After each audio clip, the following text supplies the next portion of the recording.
आशा करते हैं बहुत अच्छे होंगे।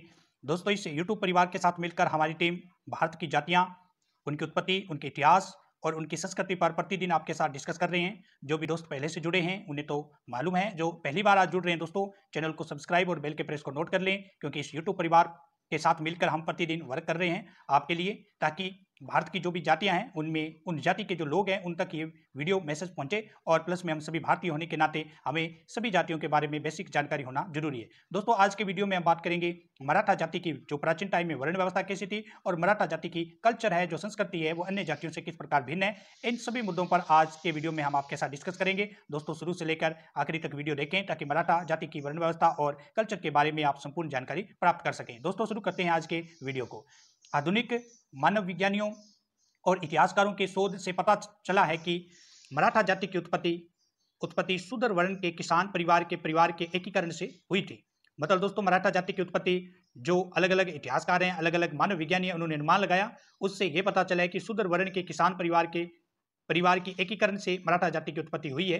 हालांकि शिवाजी की सत्ता में आने के साथ ही राजनीतिक प्रमुखता हासिल करने के बाद इस जाति ने क्षत्रिय वंश का दावा करना शुरू कर दिया है और शिवाजी वंशावली गढ़ी में भी शामिल हो गए हैं। इस प्रकार 96 कुल 96 कुली मराठा या 109 कुले राजवंश की सबसे अधिक संभावना शिवाजी की सत्ता में आने के बाद बढ़ गई थी। गॉर्डन अनुयायी है कि 19वीं सदी में 96 कुलों के लिए एक ऐसी 3 सूचियां हैं और जाति की उत्पत्ति की प्रकृति के कारण उनका समामेलन करना असंभव है। जहां पर लॉर्ड स्थापित है कि यह प्रक्रिया जहां शूद्र क्षत्रिय होना कावा दिखाते हैं और अपने रीति रिवाजों का पालन करते हैं, उन्हें क्षत्रिय कहा जाता है और यह संस्कृतिकरण का एक रूप है। MSA राव और फ्रांसिस फ्रेंकल आधुनिक विद्वान भी इस बात से सहमत है कि मराठा का वर्ण शूद्र ही रहा है, जिसका संकेत यह है कि अति विभाग की रियासत जिसने कुनबी वंश के बढ़ते किसान के साथ अंतर विभाग की पंक्ति दी। मराठा कुलों को 20वीं सदी तक का एक इंटाइलेट बनाया गया, जिसमें अधिकांश कुनाबी आबादी को शामिल किया गया। 19वीं सदी के अंत तक कुछ ब्राह्मणों ने अपनी शूद्र स्थिति की सार्वजनिक घोषणा की, लेकिन कुछ उदारवादी ब्राह्मण ब्रिटेन से भारतीय स्वतंत्रता के हित में थोम्बो वाजवस्तिक मराठा के साथ सहयोग करने की इच्छा थी। ऐसी राजनीतिक सिद्धांतों से प्रेरित इन ब्राह्मणों ने क्षत्रियों के क्षेत्रीय दर्जे के दावे का समर्थन किया, लेकिन यह राजनीतिक गठबंधन सफलता छिटपुट और 1947 में स्वतंत्रता के बाद पूरी तरह से टूट गई। 20वीं सदी की शुरुआत में कोल्हापुर के राजा शासक साउ ब्राह्मण पुजारी और वैदिक मंत्रों का उपयोग करने से मना कर दिया। मंत्रोच्चारण से पहले स्नान नहीं करते थे। इस आधार पर साउ और उनके परिवार के प्रमुख जैसे कि मंगरा भी संबंधित थे।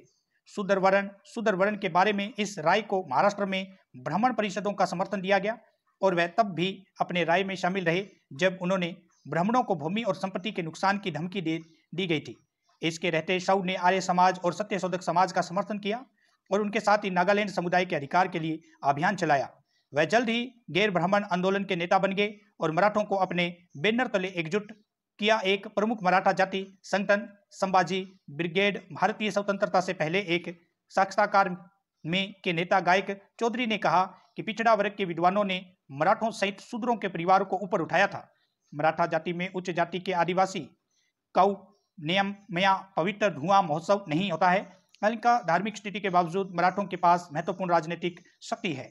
21वीं सदी में महाराष्ट्र सरकार ने राज्य में मराठों के लिए आरक्षण प्रमुख मराठा परिवारों के शूद्र के अभिलेखों के लिए ऐतिहासिक घटनाओं का दावा किया था।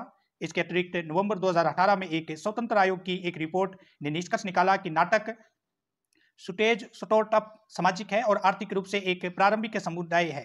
कर्नाटक में मराठा कोयनमा पिछड़ा वर्ग के रूप में वर्गीकृत किया गया है। कोडागु जिलों में मराठों को सम्मिलित रूप से ठीक करें और अनुसूचित जनजाति के रूप में नियुक्त किया गया। महाराष्ट्र में जन आयोग मंडल द्वारा अगड़ी जाति के रूप में नियुक्त किया गया है। 2018 में इन्हें सोशल और स्टार्टअप के रूप में बैंक BC के रूप में शामिल किया गया था। 16% की छूट दी गई थी। 2019 में कोर्ट ने कोटा को बाजार में रखा, लेकिन कोटा को बाजार में 12% कर दिया गया। नवंबर 2022 में महाराष्ट्र सरकार ने घोषणा की कि छात्रों को प्रतिवर्ष 60,000 रुपये का वजीफा मिलेगा। 1875 के मारवाड़ी विरोधी ब्राह्मण विरोधी ढक्कन ढंग भारतीय और दक्षिण एशियाई अध्ययन केंद्र के निदेशक क्लोड मोर्कोविट्स लिखते हैं कि 1875 में पुणे और अहमदनगर जैसे स्थान में मारवाड़ी दिशा साहूकार मराठा जाति के स्थानीय किसान के समन्वित मजदूर का शिकार बन गए। इतिहासकार डेविड लुडवेन का कहना है कि साहूकारों द्वारा की गई हिंसा की प्रेरणा से साहूकारों पर लगे ऋण को नष्ट किया जाना था। इन रिश्तों को ढक्कन दंगा के नाम से भी जाना जाता है। जॉन मैकलेन के अनुसार ज्यादातर पीड़ित मारवी साहूकारों थे, लेकिन आमतौर पर मराठी भाषी ब्राह्मण साहूकार को खरीद लिया गया था। अलिका लेले के अनुसार अहमदनगर, पुणे और सतारा में मराठों ने ब्राह्मणों को चुनौती देने के लिए असंतोष का नेतृत्व किया, जो कि बहुसंख्यक साहूकार थे। 1948 में पुणे के चित्पावन ब्राह्मण नाथूराम गोडसे द्वारा गांधी जी की हत्या के बाद महाराष्ट्र में अन्य ब्राह्मण हिंसा के जातीय तत्व बन गए, जिनमें से ज्यादातर मराठा जाति के तत्व थे। बाद में सांगली में जैन और लिंगायत ब्राह्मणों के खिलाफ मराठों के दावे में शामिल हो गए।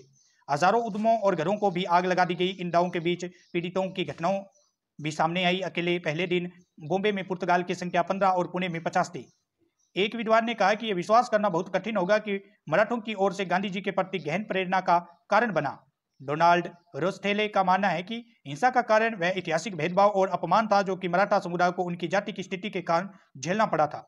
उन्होंने कहा, आज भी स्थानीय ब्राह्मणों का दावा है कि मराठों ने स्थिति का राजनीतिक लाभ उठाने के लिए दंगा का आयोजन किया था।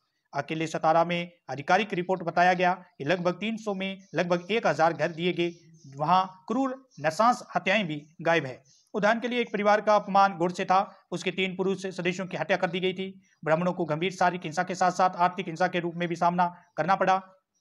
मोरिन पैटरसन ने निष्कर्ष निकाला कि सबसे बड़ी हिंसा मुंबई, पुणे और नागपुर शहरों में नहीं, बल्कि सतारा, कोल्हापुर और बेलगाम में हुई। कोल्हापुर में व्यापक विनाश हुआ।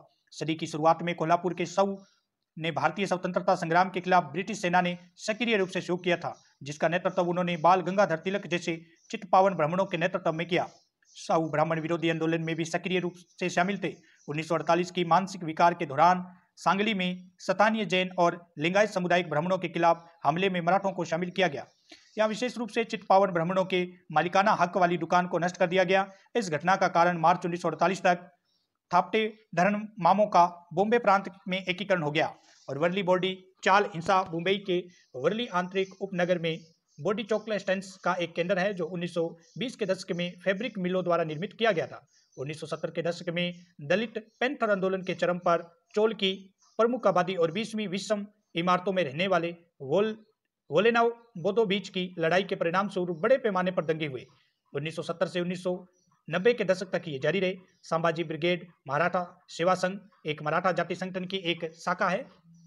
हिंसात्मक कार्य किए जाते हैं। 2004 में 150 नागालैंड की भीड़ भंडारकर ओरिएंटल रिसर्च इंस्टीट्यूट पर हमला किया। उनका काम था जेम्स लेनकी की एक किताब।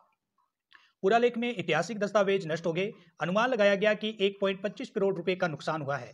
16वीं सदी के संस्कृत और धार्मिक अभिलेखों को नष्ट कर दिया गया। पूर्वजों द्वारा ऋग्वेद का अनुवाद सड़क पर कूड़ा डाला गया। एक महिला ने पुलिस को हाथी की कोशिश की तो भीड़ ने उस पर भीड़ जमा कर दी। राम गणेश गडकरी प्रतिमा 2017 में प्रसिद्ध नाटककार और कवि राम गणेश गडकरी मूर्ति और उनके 1919 के नाटक राज संन्यास में संभाजी को खराब प्रदर्शन में दिखाया गया कि संभाजी ब्रिगेड ने उखाड़कर नदी में फेंक दिया था। चंद्र सेनिया का शस्त्र प्रभु मतलब सीकेपी जिस समुदाय से गडकरी थे ने बाद में ठाणे राम गणेश कोरिया रंगायतन मतलब गडकरी के नाम पर एक थिएटर में इस घटना का विरोध करने के लिए एक बैठक आयोजित की गई। समर्थी कोपिकर के अनुसार ब्राह्मण और ये समुचे जाति के अलगाव के प्रतीक और धार्मिक मराठों के लिए आंखें किरकिरी साबित हुई। देवेंद्र फडणवीस ने उन्होंने कहा कि प्रतिमान कंपनी स्थापित की जाएगी। मूर्ति के स्थान पर ब्राह्मण विद्वान एक ब्राह्मण जाति संगठन ने मूर्ति की एक तस्वीर जारी की। मेधा विश्राम कुलकर्णी ने ब्राह्मण संगठन ने संभाजी पार्क में नाटक के कुछ सिद्धांतों का समर्थन किया और घोषणा की कि बीजेपी के साथ वाली पार्टी ने भी आरोप लगाया कि संभाजी ब्रिगेड समुदाय को बांटने की कोशिश कर रही है। नीतीश राणे ने बाद में 2016 में पहले ही मूर्ति को हटाने की घोषणा की थी और उन्हें कलाकृति पर गर्व है। 2018 में मराठा जाति को अन्य पिछड़ा वर्ग श्रेणी में शामिल करने में देरी को लेकर आंदोलन के कारण हिंसा की कई घटनाएं सामने आई। यह आंदोलन मराठा क्रांति मोर्चा द्वारा शुरू किया गया था। जून 2018 में मराठों ने अपनी मांगे पूरी न होने पर हिंसक विरोध प्रदर्शन की धमकी दी। जुलाई में राक्षसों ने पुलिस पर हमला कर दिया और पुलिस टीमों को आग लगा दी गई। कुछ रेस्तरां सहित कई घटनाएं अन्य स्थानों पर दर्ज की गई। भीड़ द्वारा कई तीर्थयात्रियों को घायल कर दिया गया, सार्वजनिक संपत्ति को नुकसान पहुंचाया गया और निजी वाहनों को आग लगा दी गई। नवी मुंबई में सैकड़ों असेंबलियों को आग लगाई गई और मुंबई और पुणे जैसे कि सुपरमार्केट में आग लगा। 2017 की घटना में व्यापक रूप से प्रचारित किया गया। मेधा विनायक गोयल मौसम क्षेत्र के उपसमूह के नाम से एक ब्राह्मण वैज्ञानिक ने अपनी जाति के घरेलू नौकरानी निर्मला यादव के अपनी जाति के सदस्य और अनुष्ठान मंदिर का उल्लंघन किया। पुलिस शिकायत दर्ज करने के लिए और पवित्रता गोपाल ने बाद के देवता खडुम्बो जो अधिकांश मराठी हिंदू समुदाय द्वारा पूजे जाने वाले एक लोकप्रिय देवता, और मुसाहासोबा पादरी समुदाय द्वारा पूजे जाने वाले और मराठा में सबसे लोकप्रिय एक हिंदू देवता का भी अपमान किया। अखिल भारतीय ब्राह्मण महासभा की शुरुआत ओपन के समर्थन में सामने आई। हालांकि न केवल राष्ट्रमंडल जाटियां बल्कि घरेलू कामगार संघों और महिला जैसे गैर आदिवासी आचार्यों द्वारा भी बड़े पैमाने पर विरोध प्रदर्शन किया गया। राष्ट्रमंडल की व्यापक रूप से आलोचना की गई। 17वीं सदी के महाराष्ट्र में ब्राह्मण और सीकेपी जैसे समुदाय मौजूद। गुरुकुल, उच्च शिक्षा या लिपिक कार्य या विखाता में मस्जिद स्तर की शिक्षा की व्यवस्था थी, और अन्य सबसे मजबूत और मूल्यवान की शिक्षा में पुराणों और कीर्तिन जैसे पवित्र ग्रंथों की माला, प्रतिकृतियां, प्रवचन शामिल थे।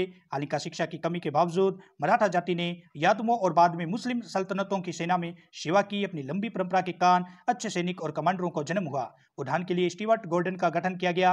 प्रमुख घोरपड़े महाराष्ट्र परिवार साक्षर नहीं थे और उन्हें ब्राह्मणों को रिकॉर्ड रखने वाले के रूप में इस्तेमाल किया जाना था। गेल ओमवेट ने निष्कर्ष किया कि ब्रिटिश काल के दौरान मराठा और सीकेपी के समग्र मंदिर की तुलना में मराठा और सीकेपी के समग्र मंदिर काफी अधिक थे, जहां ये काफी कम था। इंडोनेशिया की दृष्टि से कलाकृति जातियां मध्य प्रदेश सभी में पुरुष उस जाति की महिलाओं की तुलना में अधिक साक्षर थे।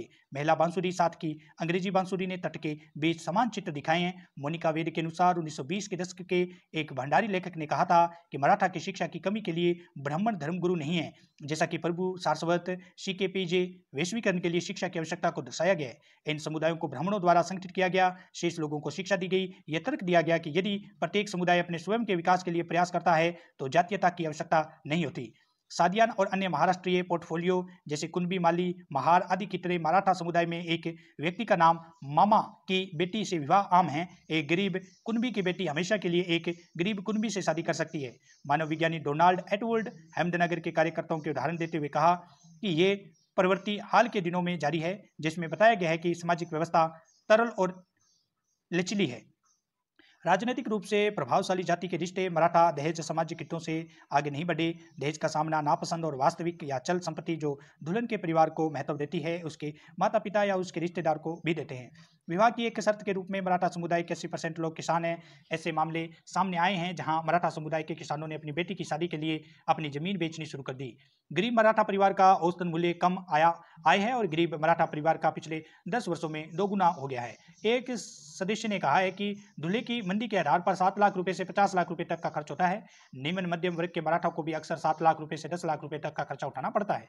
बेटी की शादी के लिए लाख। पूर्वोत्तर में भी एक छोटा और ताकतवर किसान अपनी बेटी की शादी पर 2 लाख रुपए से 3.5 लाख रुपए खर्च करता है। कुछ जातियों के सदस्यों ने मोर्चों का उपयोग करने की कोशिश की, लेकिन उन्हें सकारात्मक प्रतिक्रिया नहीं मिली। दहेज अब समस्यावाद में एक प्रतिष्ठा का प्रतीक बन गया है और ये मुद्दा का एक हिस्सा है। विधवा एक समाजशास्त्री के शोध से पता चला है कि मराठी, ब्राह्मण और सारस्वत और सीकेपी के बीच विधवाओं को जिन अंधविश्वासों का सामना करना पड़ा था वह मराठा जाति की विधवाओं की तुलना में काफी अधिक थे। त्योहार और देवता ऑक्सफोर्ड विश्वविद्यालय के प्रोफेसर रोजनिल्ड ने होनलो ने कहा था कि हिंदू भगवान खंडोबो, जिन्हें मुसाहासोबा के नाम से भी जाना जाता है, पारंपरिक रूप से नागा जाति में बहुत लोकप्रिय थे।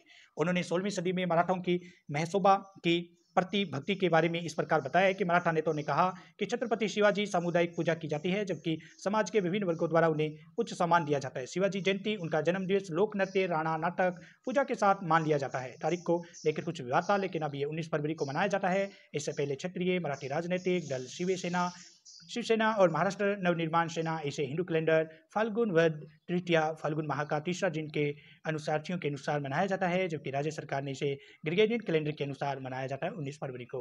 तो दोस्तों, आज के वीडियो में हमने मराठा जाति के जो वर्ण व्यवस्था थी प्राचीन टाइम से, किस प्रकार मराठा जाति को किन किन संघर्षों का सामना करना पड़ा, मराठा जाति क्या शूद्र है या फिर क्षत्रिय वंश होने का दावा करती है। दोस्तों, प्राचीन काल में मराठा जाति शूद्र वंश से आती थी। उसके बाद धीरे धीरे छत्रपति शिवाजी के बाद वो जाति जो है क्षत्रिय जाति के अंदर नॉमिनेट होती गई, उनका नामांकन क्षत्रिय जाति के अंदर लिया जाने लगा। खासतौर पर छत्रपति शिवाजी, जिन्होंने मराठा वंश की स्थापना की नींव रखी थी। कहा जाता है इससे पहले भी मराठा थे, लेकिन रियल में जो वास्तविक संस्थापक बने वो छत्रपति शिवाजी बने थे। दोस्तों, तो आज उनके कल्चर और उनकी वर्ण व्यवस्था के बारे में देखा है। वीडियो अच्छा लगा हो तो लाइक करें, चैनल पर पहली बार विजिट कर रहे हैं तो सब्सक्राइब कर लें, बेल के प्रेस को नोट कर लें। दोस्तों, तमाम सोशल मीडिया पर शेयर करें ताकि सभी को जो हमारी मेहनत है उसका फल मिल सके। दोस्तों, धन्यवाद। दोस्तों, फिर मिलते हैं कल न्यू वीडियो के साथ।